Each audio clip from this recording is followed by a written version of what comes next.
Tuesday, everybody. Happy International Women's Day, everybody. It's Burn It Down with Kim Brown. This is the safe space where we set oppression ablaze because we know and we understand that not only is a better tomorrow possible, it is damn right necessary. And we're going to get to that as we do what we do here on Burn It Down with Kim Brown. I'm so excited to see all of you. Shout out to Courtney the Stallion. What's up, Courtney? Hello, Anna. What's up, Vesper X? What's up, Kev Z? Where my bruvs at? Come through, bruvs. Jonathan Guerrero is in the building. Stoner Loner is in the building. Natalie is in here. Hey, Nat. What's going on? Hi, Wendy. Come on through. Esther, come on through. I'd love to see all my people come on in. Vesper X. Sorry, shout you out, Vesper X. I can't shout out Vesper X enough. Hello, baby. What's up, Valley Girls? I love to see all my people in the building. Y'all come on in here. Listen, I don't know what in the hell they doing in your respective state, town, and or municipality, but we are still indoor masking around these spots. At BIDWKB, keep your motherfucking mask on your face because I don't care what the CDC say. I don't care what your mayor, your governor. I don't care what none of them niggas say. The pandemic is still very much raging. Okay, it may not be raging like it was, let's say last month or even last year. But if we've been paying attention to COVID, we should be expecting a new variant, a new wave, a new surge. And the way that America is out here carrying on, it's like, what's COVID? That's some shit we never even heard of.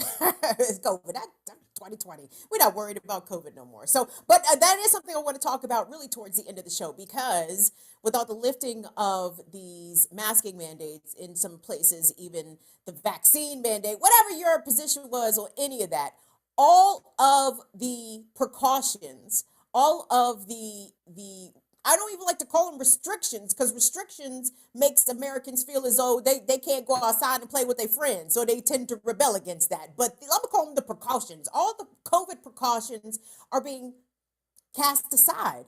And where is the evidence that the disease is over? Also, where is the evidence that this is still very much a mass disability event? Not only are people still dying, but people are still becoming very sick with COVID, even those who are vaccinated and boosted. This is why this conversation cannot die. So we're going to get into that a little later on the show. Are you trying to get my attention today? Oh, okay. So guys, as you all know, before we get into the show, we are in the midst of our winter blaze up. This is our fundraising drive. And I'm going to come back and shout out the people who have become new patrons, those who have cashed after some bucks and Venmoed us some bucks. We really appreciate it, because this is Black woman led media. This is independent. Spell it for me, Webby. Come on, y'all know the song. Y'all know how the song goes. We are independent out here. So we need your help, especially to keep us going, and not only to keep us going, but really to help us grow. So check out this promo.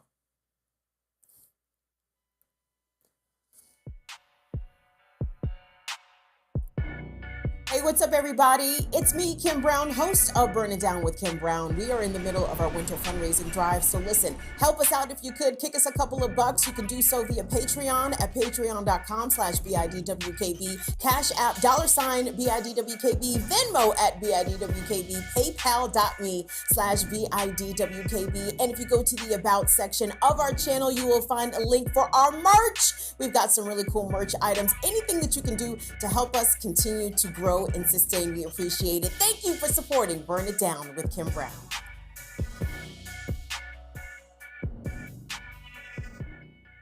A word from my lovely spokesperson there. I love that young lady. I can't remember her name though. Show is cute. Anyway, so that's it. So in all of the ways, or any of the ways that you're able to support us, please do so. And listen, it's okay if you don't have cash, if you don't have no bucks. I understand. Bitch, can I tell y'all about the bill the Washington Gas had the audacity to send me? So, and listen, if you are a little light on some funds right now, I get it. No worries. Just support us in the free ways. Show up, engage in the chat, give us a thumbs up, a like, a sub. Follow us places around the internet at BIDWKB on Facebook, Instagram, Twitch. We're on the TikTok also. So yeah, just help us out in any way that you can. And if it's a free way, I will take that. Thank you very much, because we are not ungrateful bitches around here. So guys, wait, hold on. What else we got in here? Shout out to Stephanie. What's up, Stephanie? Shout out to Chuck Diesel. Where's Chuck Diesel? Chuck Diesel normally has perfect attendance. Y'all tell Chuck Diesel he need to get his ass up in here. Shout out to Schultz 100. We appreciate all y'all coming through. Shirley, Craig Bardo. Yes, our people is in here. Speaking of our people, gang, are we good with the clips today, or we need a couple more minutes? Awesome. So speaking of our people, if you've been watching the show for a while now, you know that we like to talk to activists from different parts of the country. And in Los Angeles, we have a great relationship with the radicals of the People's City Council of Los Angeles, right? And we've had Richie Sergenko on the show a number of times.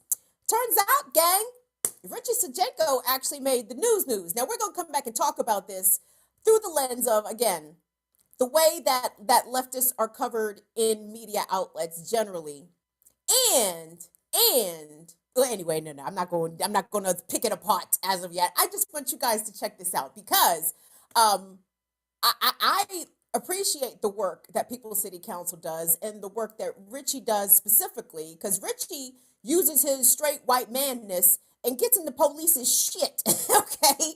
And I'm like, yes, Richie, if you go to use the white privilege, use that white privilege and tell these cops to fuck off. Like, that's what I'm talking about, and do even more and go beyond that. But that is an excellent start. Franny French, thank you so much, Franny French. You're so kind. You're so generous to us, Franny French. Franny French says, I am her favorite PG County person, Kim Brown, which, if you're familiar with PG County, that actually says quite a bit because there's a lot of notable Negroes floating around Prince George's County. Franny French, we love you so much. Thank you so much for that. Guys, check out this clip from Spectrum News. This aired this week, the roundabouts, a couple days ago. And let's check out this, I would call it a fair piece. But I'll let you guys be the judge. This is from Spectrum News, Los Angeles, and it's about our good friend, Richie Sergenko. Let's talk about this civic discourse. Mr. Buscaino. If you've watched a debate, LA doesn't want a billionaire as mayor, Rick. A press conference, define those subpoenas from the Civilian Oversight Committee, or a town hall in LA lately where things went off the rails, then you've already heard the voices of Jason Reedy and Richie Sergenko, left-wing organizers dedicated to disrupting the status quo. Revolutionary. abolitionist. Abolitionist, revolutionary. Radical? Sure, I could be labeled as radical. Talking all that the screen, bro. They called this bird dogging, hounding city officials, and LMU's debate that aired live on Spectrum was no exception. Hey. With Sergenko erupting into an expletive-laden rant when the candidates were asked about expanding LAPD. Pro-cop, anti-unhoused campaign. That wasn't just a chaotic situation. That was extremely well planned and organized, and we knew what we were doing. The outbursts are designed to get mainstream media attention and go viral, where Sergenko's account, the People's City Council, gets hundreds of thousands of views from like-minded followers. The most popular tweet of the night was of Matios Kindane from Stop LAPD Spying, a black activist who was shouted down and booed by a crowd of white liberal elites. Your idea of safety is contingent upon the death of black people like me.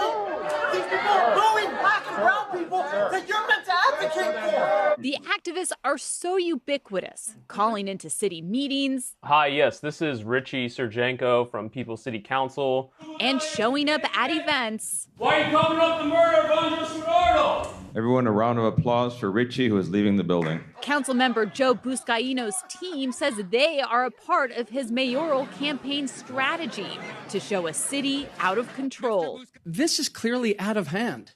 We have our First Amendment rights that we embrace, but at the same time, the First Amendment right does not give you a right to disrupt and be an idiot. Undeterred by critics, they see themselves as digital revolutionaries, fighting a white supremacist police state. And while Sergenko, who is also a licensed attorney, is confrontational, he says he stays within the bounds of free speech. We currently engage in non-violent demonstrations and protests, yes. Reedy became serious about activism after the George Floyd uprising in 2020. Nearly 2 years later, he's still in the street. I think being black in America radicalized me. On Tuesday, he called out frontrunner Congresswoman Karen Bass, a former community organizer herself. Karen, stop being a Karen. A lot of different members of my community have been trying to call her in for many months. And so I felt that she needed to be called out because, and the reason why I said Karen, stop being a Karen, is because Karen Bass is prioritizing white feelings and white comfort over Black lives. Okay. On stage, Bass lamented the state of discourse in American politics. This is one of the reasons why I decided actually not to run again and to come home, because I've been so concerned about the level of discourse here, right in Los Angeles. Alex, you're a punk, bro. You're a punk. Show us your tats. 2 days later, Surjanko and Reedy were at it again, disrupting Sheriff Alex Villanueva's town hall in Brentwood. As to where they'll be next, Expect us. wherever the candidates go, they'll be making a scene. Justice for Paul Brea! Franny French, I'm in here cackling at the same line. Karen, stop being a Karen. He said that to Karen Bass. Oh man. Now listen, there's a lot of things there in that package, and we appreciate the reporting. I believe that was Kate Cagle of Spectrum News LA. Kate does a decent job as TV station reporters go. But what are you guys' thoughts about that piece? I thought it was pretty fair.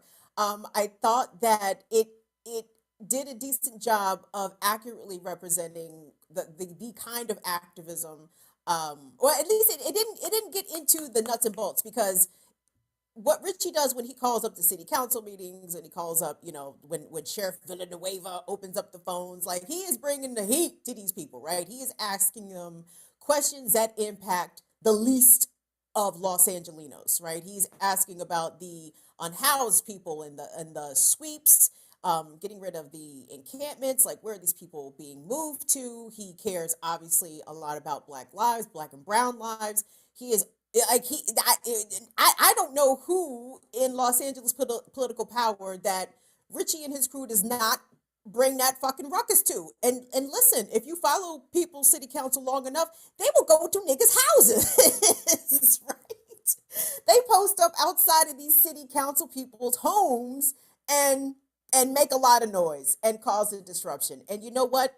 That's exactly what we need white people to do. Now, we need white people to do a lot of things, but being a source of antagonism to the white power structure, I think, is very important, in doing things to disrupt that and to call attention to the ways that marginalized communities are subjugated by the police, by the political elites, by the wealthy 1%ers of Los Angeles.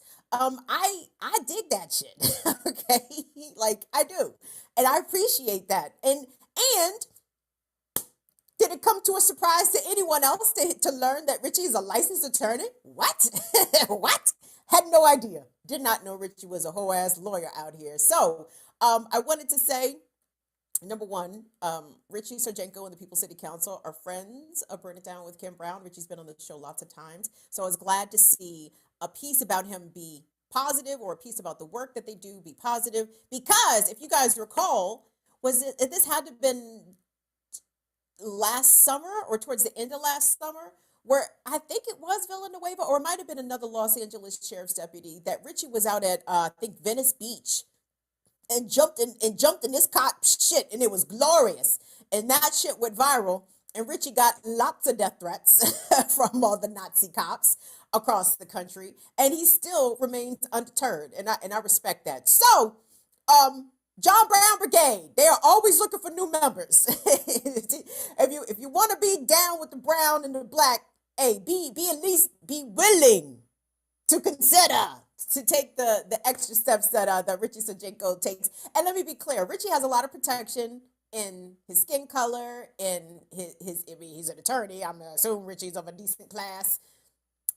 In his maleness, in his heterosexuality, like, he has a lot of protection there, right? So that's what we want. We want people who have a lot of protection to go out there and talk a lot of shit to the powerful people, and do it as an advocate and as a comrade for those of us who will get met with police violence if we get up in the police face and start talking a lot of shit. If we show up to the people, to the city council member's house and talk a lot of shit, like, the black people are going to feel the brunt of that may not be felt as harshly by whites. So yes, all that shit. Thank you. Shout out to Richie Sojenko. Shout out to People City Council. We appreciate the work that you guys do.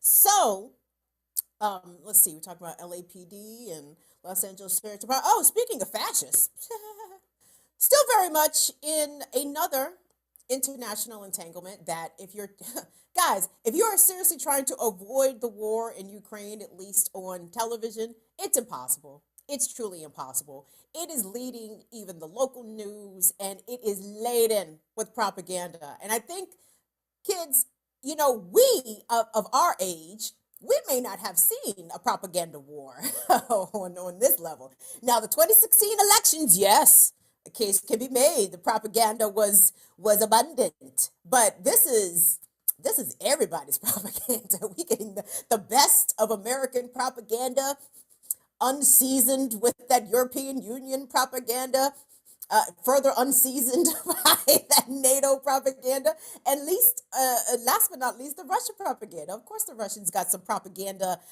apparatus at work in this entire scenario with the invasion of Ukraine. And you know, guys, see, this is where I always fall short. This is where I fall short, and this is why I'm watching way more Black Power media, especially when it comes to analyses of foreign interventions by Americans. Of course, you know, there's a lot of things that we know. We know how America gets down. We know about AFRICOM. We know about the most recent U.S. bombing in Somalia. We know that the Saudis have been bombing Yemen for fucking years, bombing Yemen with American missiles and American weapons.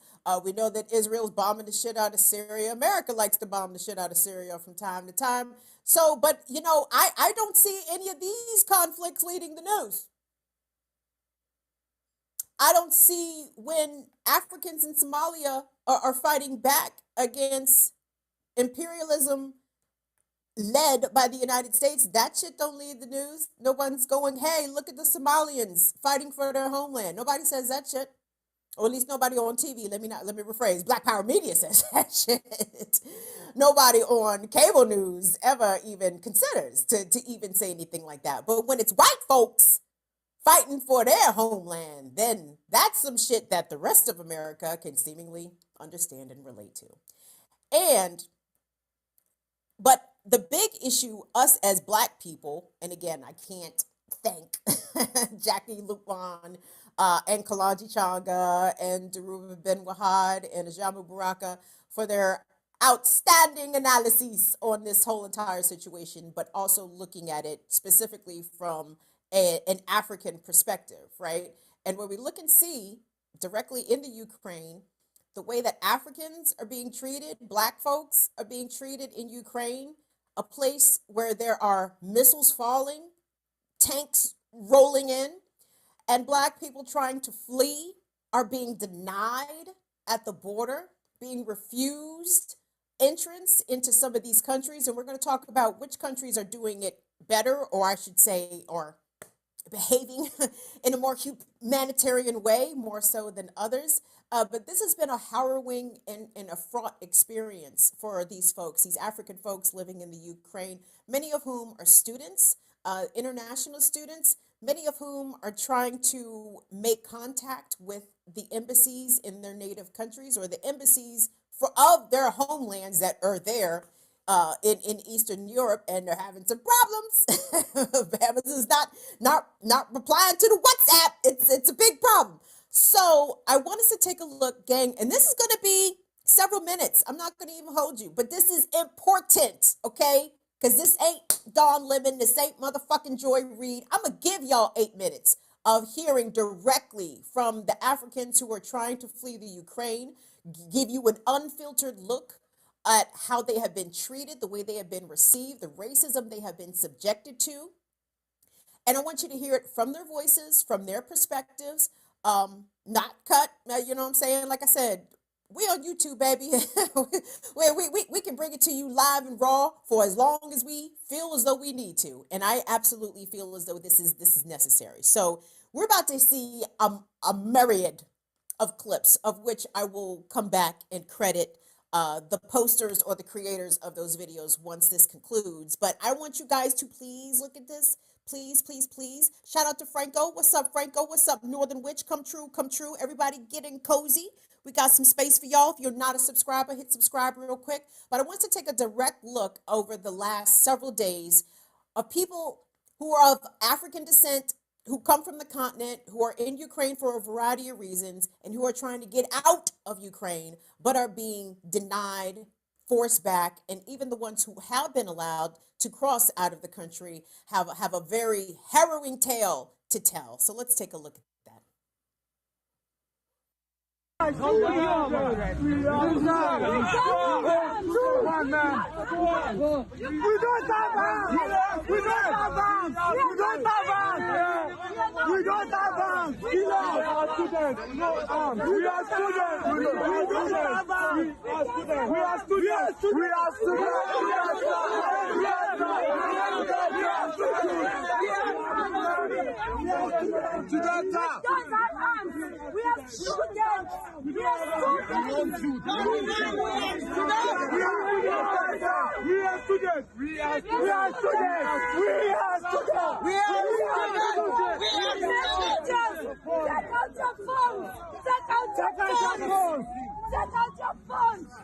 students.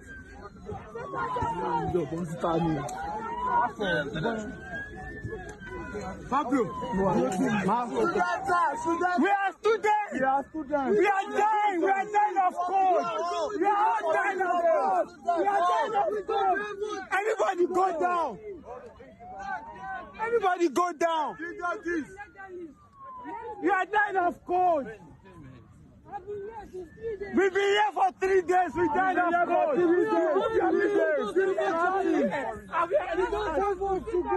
This is unfair. This is unfair.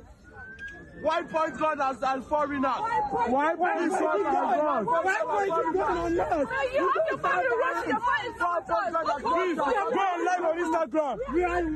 We don't have arms. We don't have guns. We are students. We are students. Gun on us.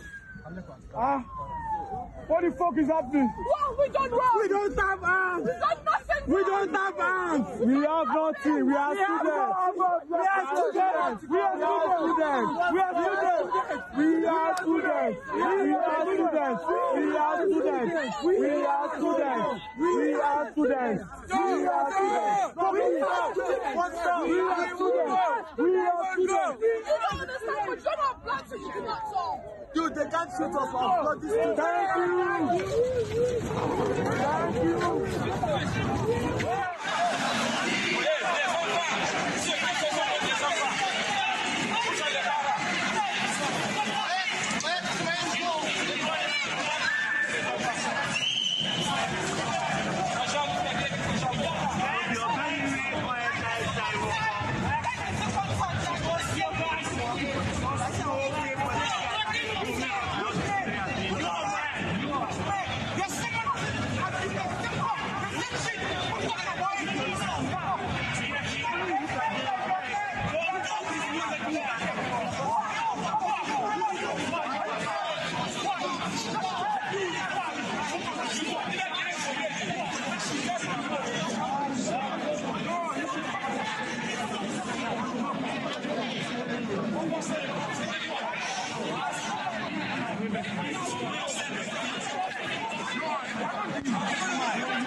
Please don't do this.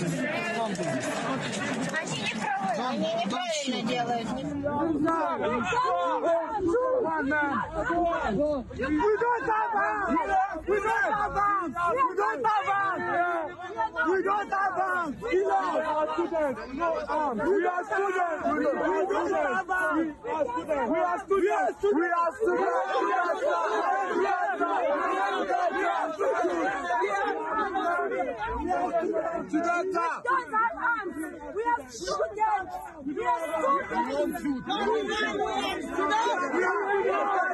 We are students. We are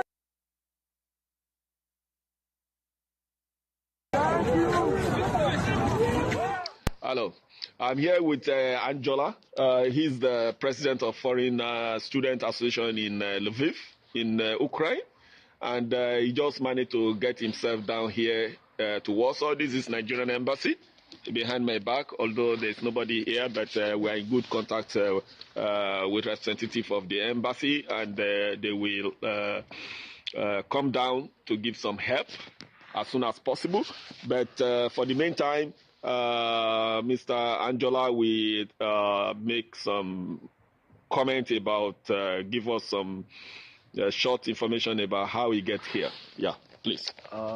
Crossing is not really easy, but it's possible. So I came through the medical border.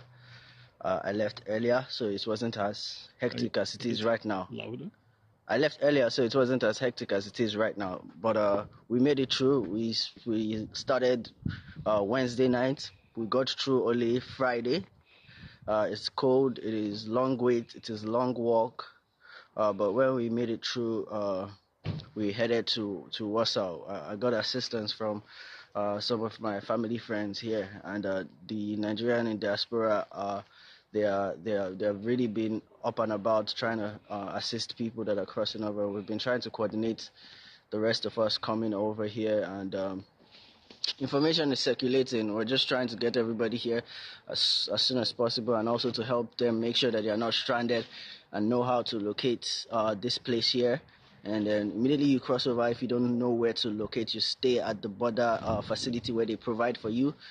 Make sure that you are warm and you get something to eat, charge your gadgets, and then try and get yourself connected to the internet so that you can get information as it is coming across. Try to be in pairs, please, so that if you don't have information, the next person beside you has the information that you need. Okay. Thank you. So we also have Mr. Blaze. This is the president of the Nigerian Nigerian Student Association in Poland. But he's been good coordination with all the people. He's been staying at the embassy since morning, and he's been connecting people and discharging them to the right places. So can you give us some information about the hectic logistics? Yeah, like you can see, the problem. I'm really freezing. Yeah. But we thank God that we have good-spirited Nigerians who are helping the situation. We've been sending many badges of students to some private accommodations, and like the embassy said, they are coming to pick up the remaining ones, the ones that are left here, so that at least we can go home. It's really cold out here. Yeah. I just talked to Mr. Michael, official of the embassy, the chancery of the embassy, and he's saying they have been systematically picking up some people. Now we still have some few guys here, and some are still coming. And can you tell us your name? Everybody's busy collecting. Can you tell us your name, please? Yeah, my name is Siddiq Wasio. Siddiq, Mr. Siddiq. My name is Zaima. Saima is here, and Bilal.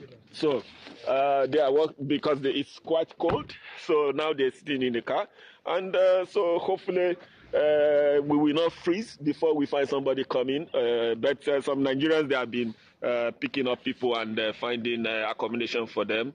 So we are counting that everything will be okay. Thank you very much. Bye. So we, the blacks in Ukraine, have finally entered Romania, and we are in the train station right now to board a train to the capital to board a flight to Ghana, and then others going to Nigeria, Zimbabwe. So this is where we are right now. These are the Africans. We are all safe. Romania has been so good to us. They've accommodated us, gave us food and everything. We've not spent even $1 in Romania because they've taken care of us, everything. So yes, please say thank you to Romania. They were just so heartless, like they treated us like animals totally. Like there were no human sympathy in any of them. There was some hoodlums that who comes around in those places that the soldiers sees, the borders. We saw some of them with some weapons, and we tried to make the soldiers understand that we are sending these people weapons, and he said we should go and there's nothing he could do about it. And we're like, we can't risk our life. So they started chasing us away, hitting us with wood. And even, you can see they even hit my leg right here.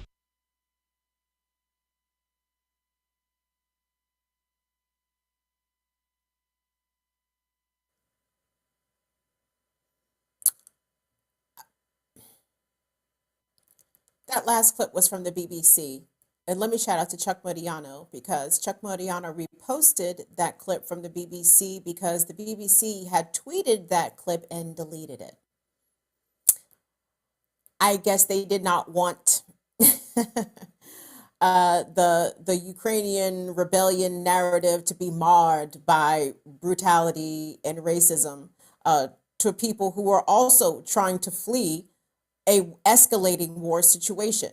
And I want you guys, hold on, I can tell you some of the users, Twitter users that posted those clips. And there are a lot of people posting information, posting videos. TikTok and Twitter are full of them. Follow the hashtag Africans in Ukraine, and you will find a trove of people not only offering resources and support information, but Africans in Eastern Europe right now recounting their horrific tales.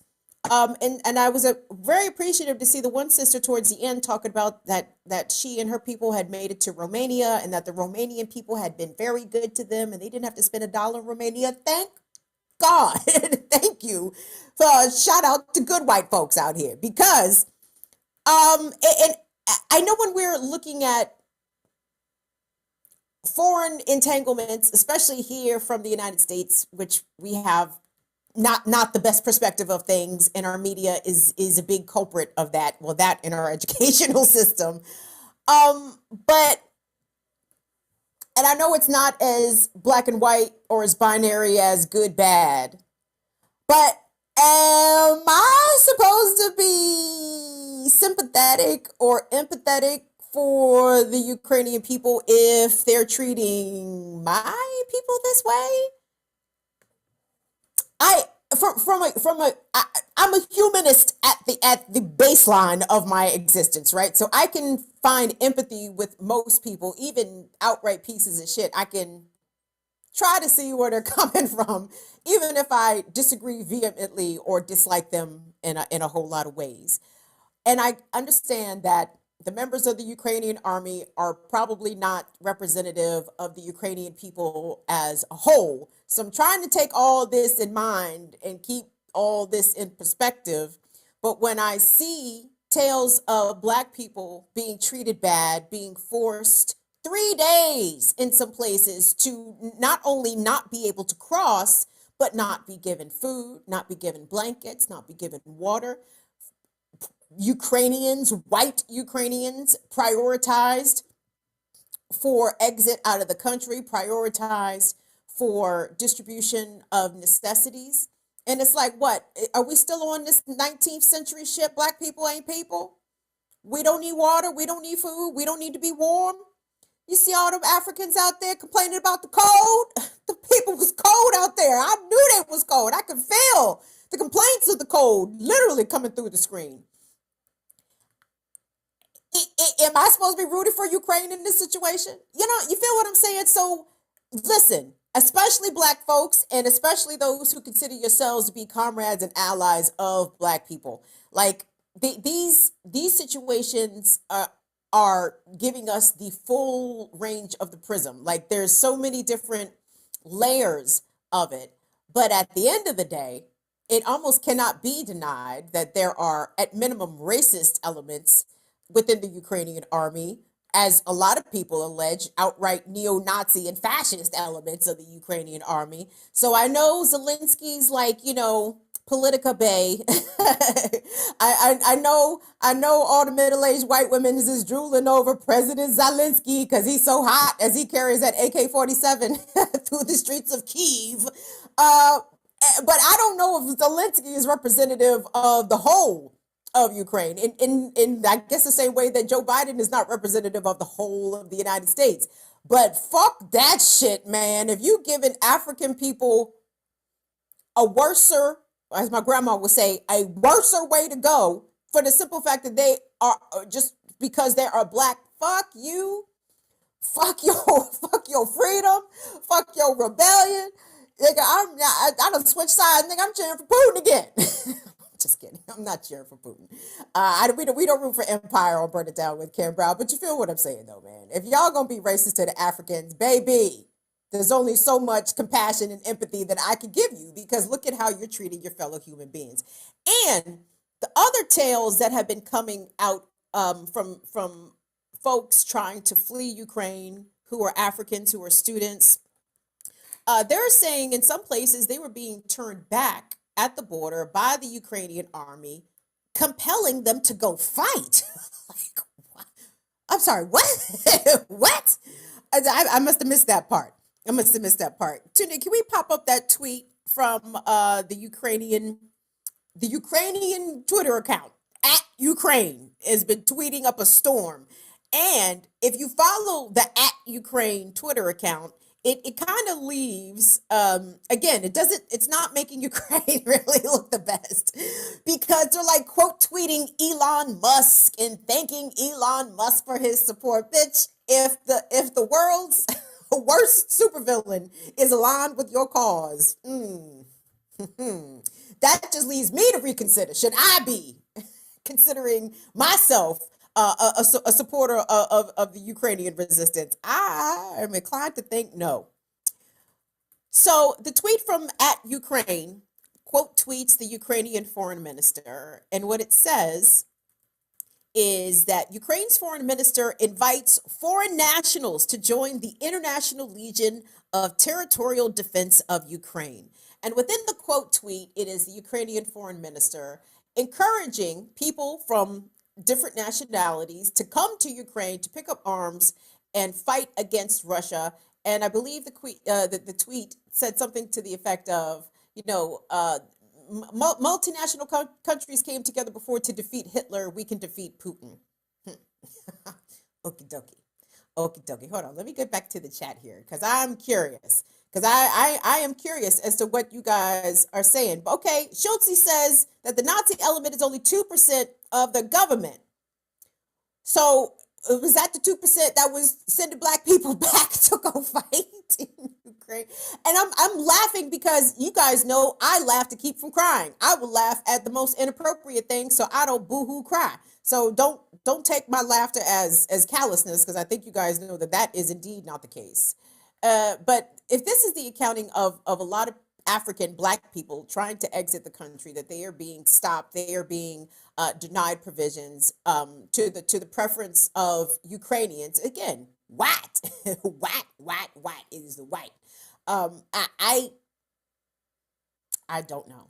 But what I do know is if you follow the hashtag Africans in Ukraine, it will direct you to, again, videos like this, but also people who are posting resources and links. And again, I would hold off on sending money right now, just because y'all know how this goes. Once the conflict breaks out somewhere, even domestically here in the US, the scammers come out at night. Hey, the scammers come out at night.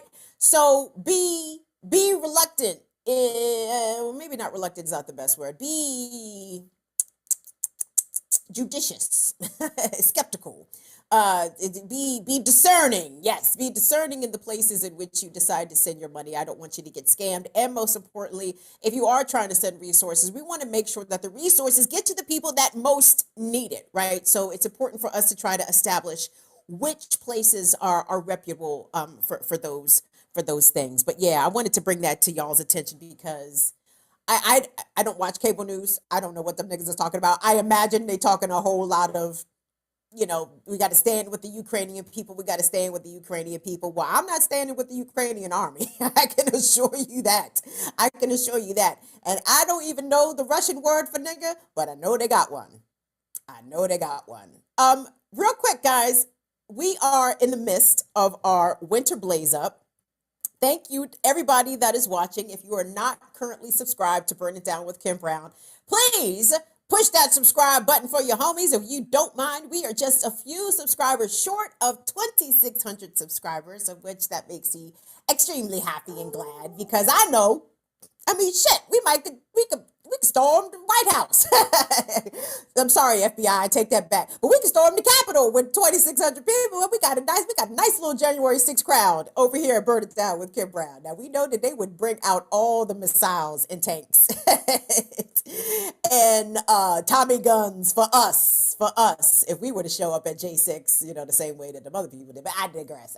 So anyway, subscribe to the show.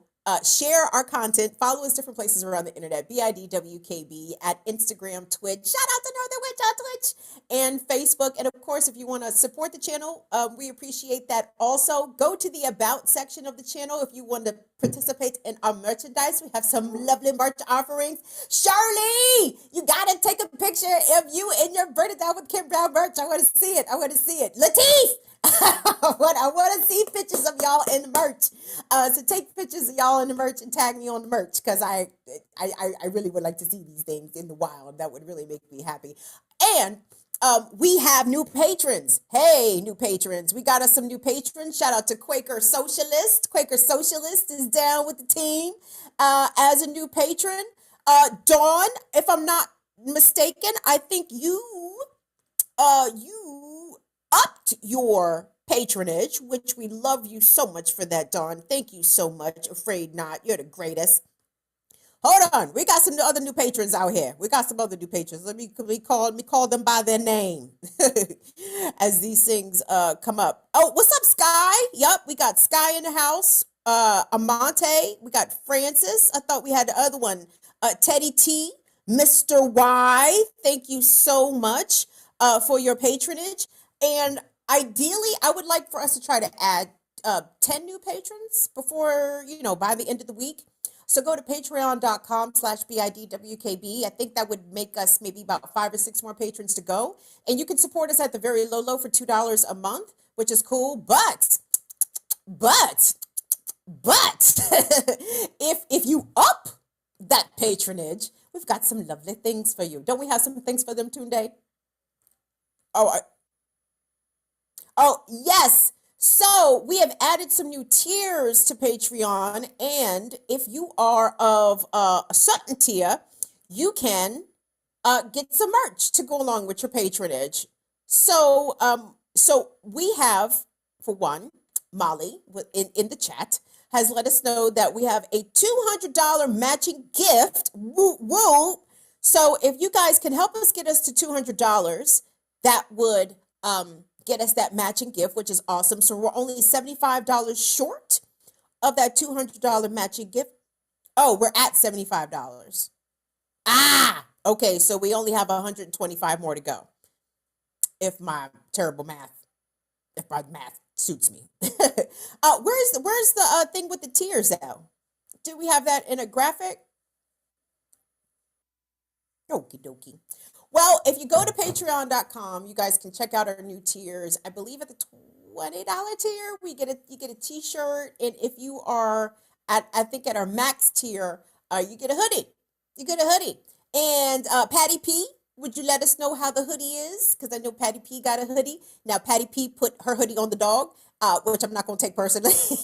But if you want to purchase a BIDWKB clothing item and have your animal rocket, we are dog people over here. We are all for that shit. So anything that you can do to support us, we certainly appreciate it. And again, y'all just being here is support enough. So thank you all so much. And subscribe to the channel.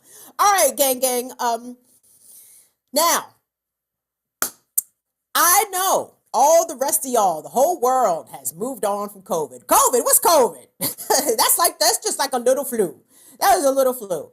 No, y'all, we have been dealing with the worldwide pandemic since approximately March of 2020. It has affected each and every single one of us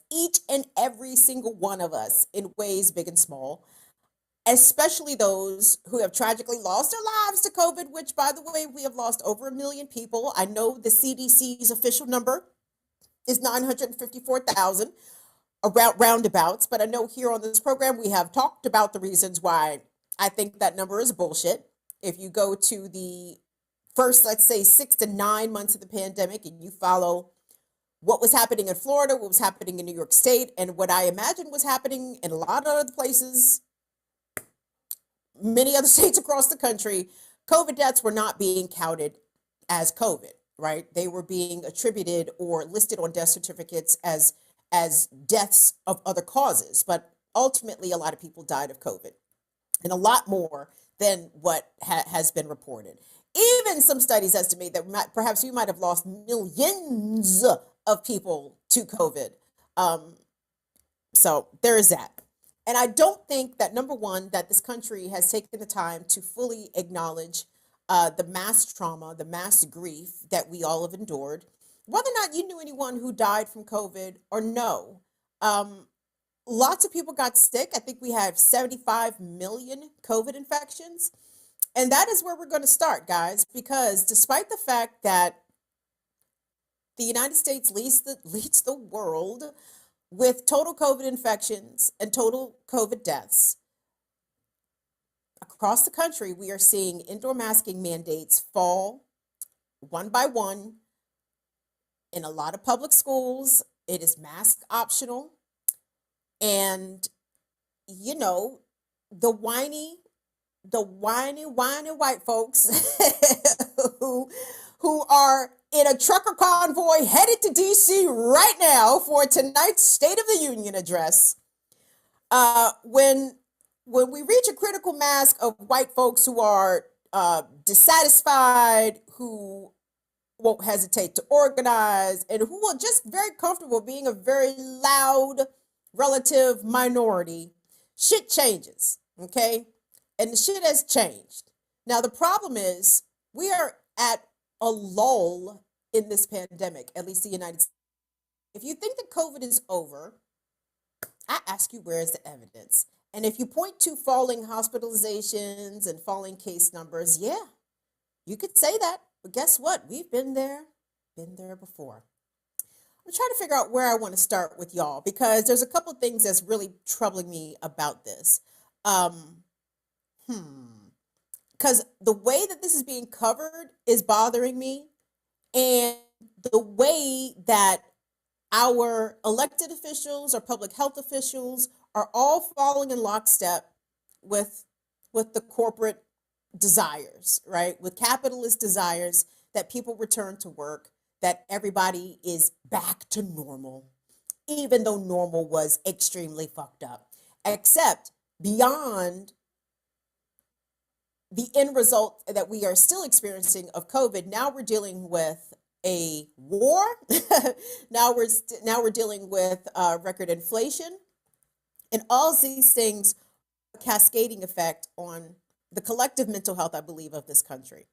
Let's take a look, if we could, today. Let's take a look at C1. So, guys, as the masks come off, and I know in this country we can't remember shit, which is why, you know, our education system is so bad, which is why Americans have a difficult time at shit like history to begin with, because we can't remember what happened last fucking month. This is from last month. This week, COVID death toll hits its highest level in about a year, rising 39% over the past 2 weeks, according to data compiled by Johns Hopkins University. Though the highly contagious Omicron variant is generally produces milder infections, which again, milder infections, says whom? Says whom? We were dealing with record COVID deaths not a month, just a month ago, guys. It's pretty ridiculous.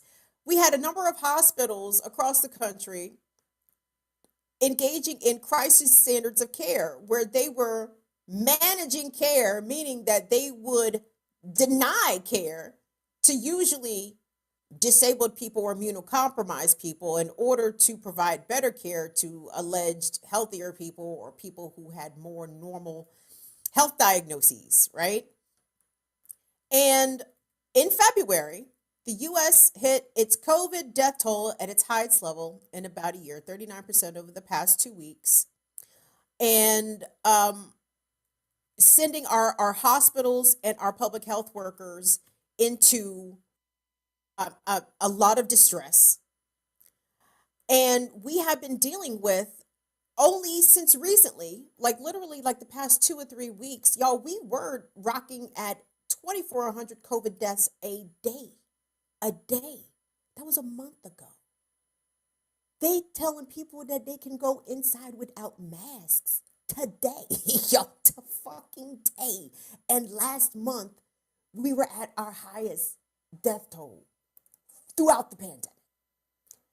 2021 was worse in this country for COVID infections and COVID deaths than 2020. Yeah, it's bad. And let me tell you guys, and again, I know y'all like, well, Kim, look at the numbers. Everything's doing better. Yeah, bitch, it's doing better now. Just see what it's just going to be in a month. Because the reporting around COVID is also getting way sketchier. Way sketchier. And let me just show you guys a couple of quick clips to kind of illustrate what I'm talking about here. So, Tunde, let's take a look. It's going to be C3, and then we'll play C4. But I'll take a break from C3 to C4. But you guys, so Johns Hopkins University, one of the leading research hospitals, and blah, blah, blah. Okay.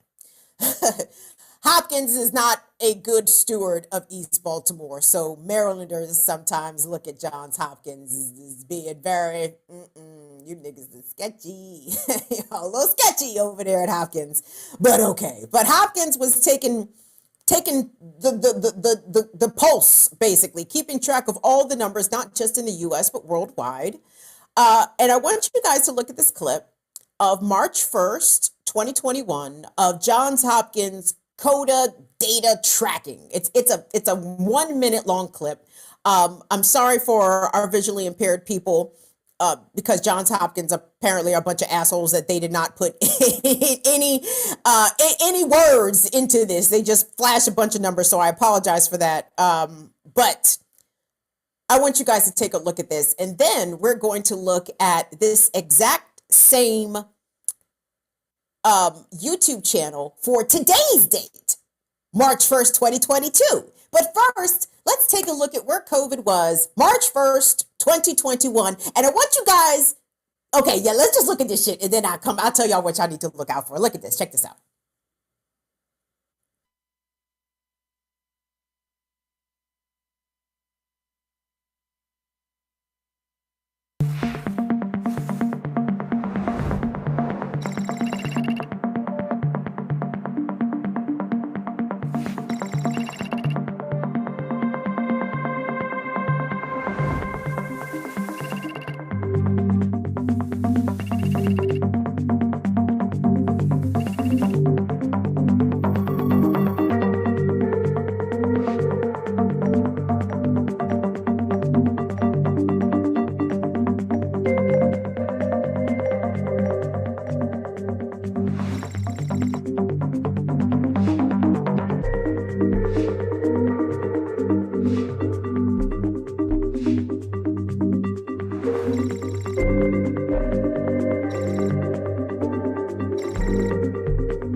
Okie dokie. So you saw about a year ago, it wasn't doing all that great COVID-wise. We had cases in the tens of thousands every day. We had thousands of people dying daily, right? Okay, so let's take a look at March 1st, 2022. Now, for context and to be fair, I will be fair. So let's be fair. So March 1st, 2021, the widespread availability of vaccines was just beginning to happen. The vaccine rollout was underway. I think this week, last year, the J&J shot was awaiting FDA approval, and perhaps Pfizer, Moderna had been available for just a relatively short amount of time. So I'm going to give that context to be fair. But I want y'all to take a look at what Johns Hopkins put out regarding March 1st, 2022. And I want you guys to tell me if you notice anything missing. Let's take a look.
Johns Hopkins is clearly trying to emphasize the vaccine progress, the vaccination progress. But what I didn't see as clearly notated as it was a year prior were the number of COVID deaths per day, the number of COVID infections. It gave it, but you better been watching. And you know, if you can't see, then I guess Johns Hopkins didn't really want you to have that information, which is extremely fucked up when it comes to the accessibility of COVID information. Johns Hopkins, shame on you assholes. You need to make your content accessible for everyone. For everyone. Guys, we are having a big problem. I don't know. We are about to be dealing with this pandemic literally with both arms tied behind our backs and blindfolded, because there seems to be a big reluctance coming from national public health entities like the CDC. Or let me put it to you this way. They got the information on their website. They don't make it necessarily easy for you to find. They are the cdc.gov. If you go to their COVID portal, they will ask you your state and county, and they'll tell you what the COVID rates are looking like in that given state and county. But when reporting nationwide numbers, you really have to dig for them, and it's not easily findable.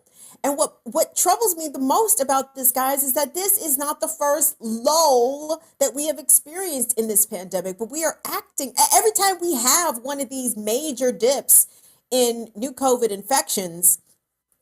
We act like the shit is over, like the shit is done. Hooray! It's finished. What I don't know what part about COVID is indicative that this is finished, right? And if anything, we probably have even a little bit more to fear from the fact that we know now, a year on, that vaccines do not prevent COVID transmission, right? You can still catch COVID and be double vaxxed and boosted. You can even still die from COVID if you were double vaxxed and boosted. And that is, y'all, that I'm not hearing enough of those stories. And I don't know to what extent that this is this something that we should be concerned about as the effectiveness, the vaccine efficacy wears off? I mean, they're already talking about ongoing boosters in perpetuity. I don't know how I feel about that, but at the same time, I don't want to die from COVID because that shit looks like amongst the worst terrible deaths that you could probably have. I mean, suffocating. I mean, shit, you might as well drown. Like it's not good. It's a bad way to go, right? It's a bad way to go. But I'm concerned that, for one, kids under 5 are not eligible for a vaccine. So what do we tell? What are y'all telling y'all preschoolers and y'all toddlers? Good luck, little buddies. Try not to let Susie cough on you today in school, because you're supposed to be going to grandmommy's this weekend, and you know grandmommy got diabetes and she can't be getting. You understand? Like to me, there's a lot of incompletes regarding this COVID story, right? So we have kids under 5 and can't get vaccinated. The new report out, I think it was yesterday, said that the vaccine was a Pfizer. I think it was the Pfizer vaccine for kids 5 to 11 shows that it has waning efficacy, right? I think 6 months on, the efficacy goes down to like 12% protection, even though they're trying to say that it does prevent kids from getting hospitalized. Again, I'm not an epidemiologist. I can't speak to this shit authoritatively, but it sounds as though children in America ages 11 and under may be more susceptible to this, despite their relatively low rates of supposed infection. But at the same time, we understand that long COVID is absolutely a thing. And I hope it's a thing that our medical community is trying to get its arms around, because with 75 million infections in the United States, and let's say about 1 million people died. So we have 74 million people, roundabouts, roughly, who presumably survived a COVID infection. And out of those, we're thinking, what, 30% of people who have tested positive for COVID have reported symptoms of long COVID, okay? Long COVID is a bad thing, just because it's so new and so relatively unstudied. Like, y'all, I mean, I'm 43, right? Patch me getting COVID. And then I'm 50 and I got a heart condition. Why? Because COVID ravaged my heart and I didn't even know about it. It ravaged my lungs. I didn't even know. COVID gave me such terrible brain fog that I have been rendered less than productive, right?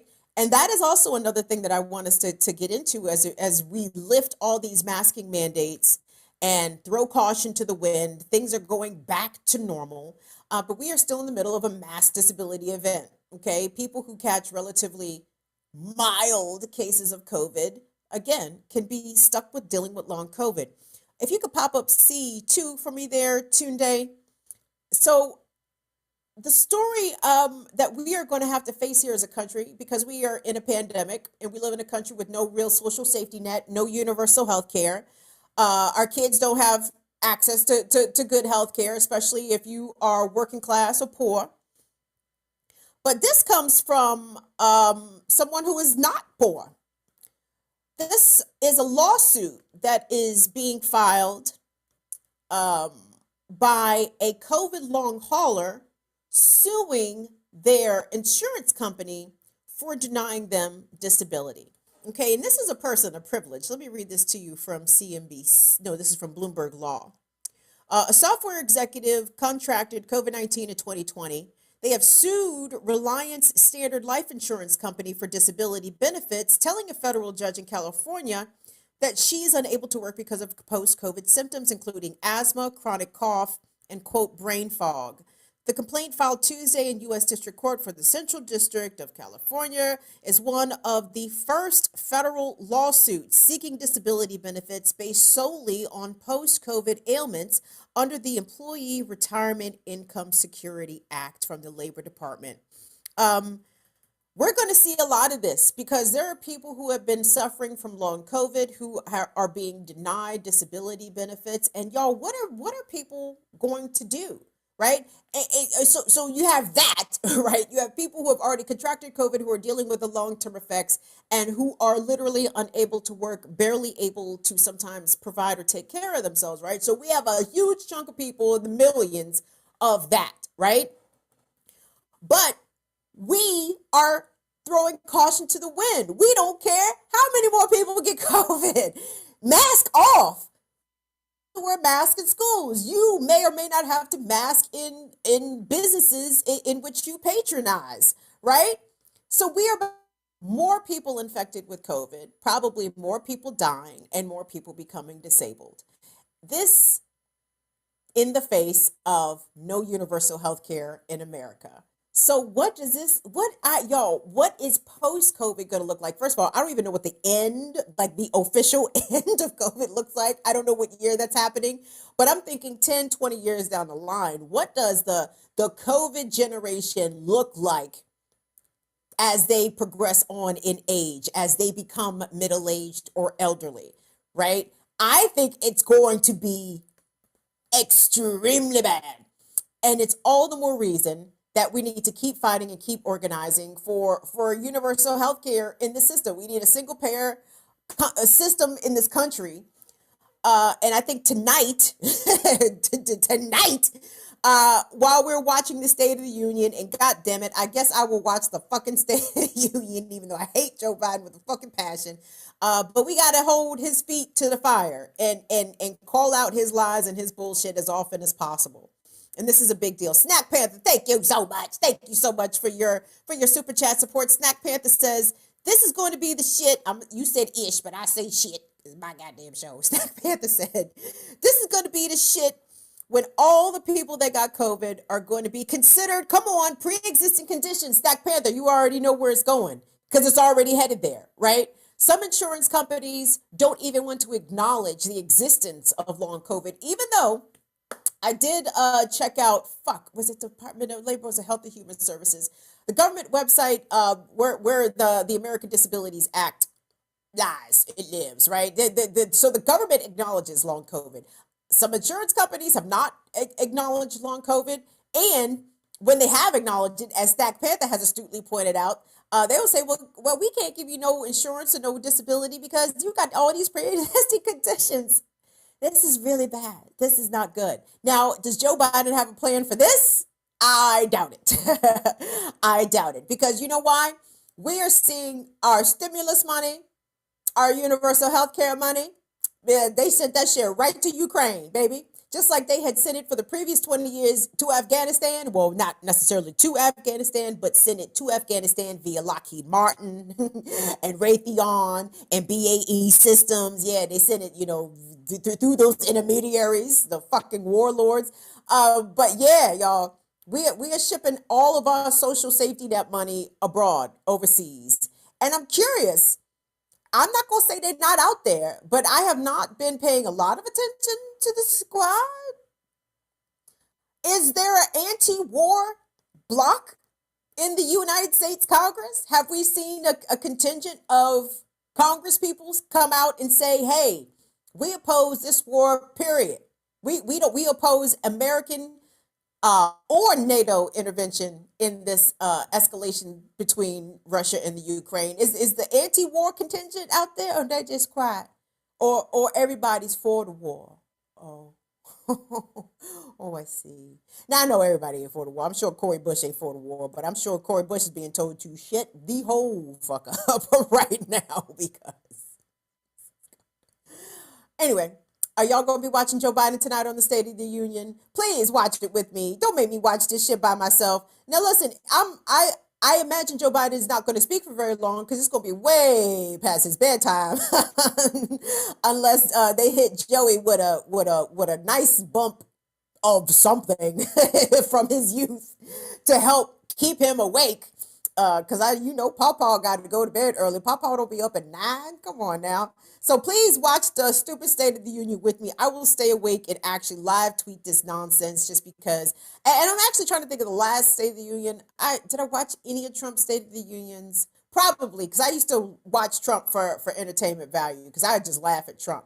But I remember the last State of the Union that I remember live tweeting was Obama. And I thought my head was going to explode because Obama was talking. Oh, and we have, all this domestic production of U.S.-based energy. Oh, you mean fracking, nigga? Oh, fracking? Is that what you mean? Is that what you up here beating your chest about? Some fucking fracking? Anyway, I'm getting ahead of myself, guys. Let's call it a night, shall we? I'm getting way out of control right now. So do me a favor. Come hang out with me tomorrow morning on Black Power Media for the Remix Morning Show, 8 a.m. to 10 a.m. Eastern, 7 a.m. Central, 5 a.m. Pacific.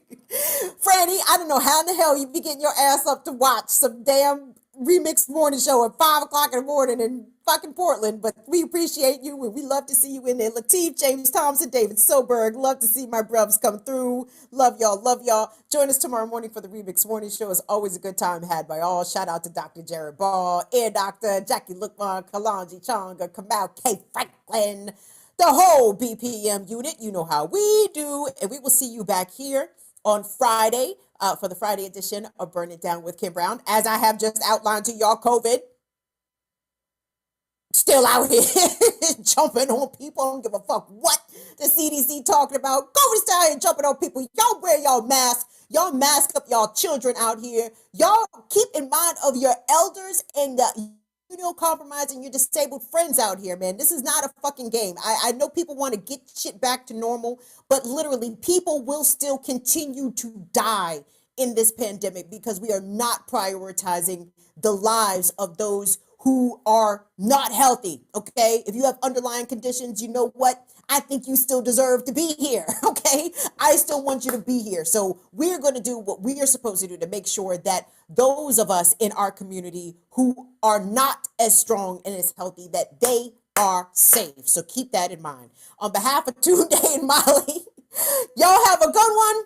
See y'all later. Bye-bye. Support the fundraiser. Winter Please.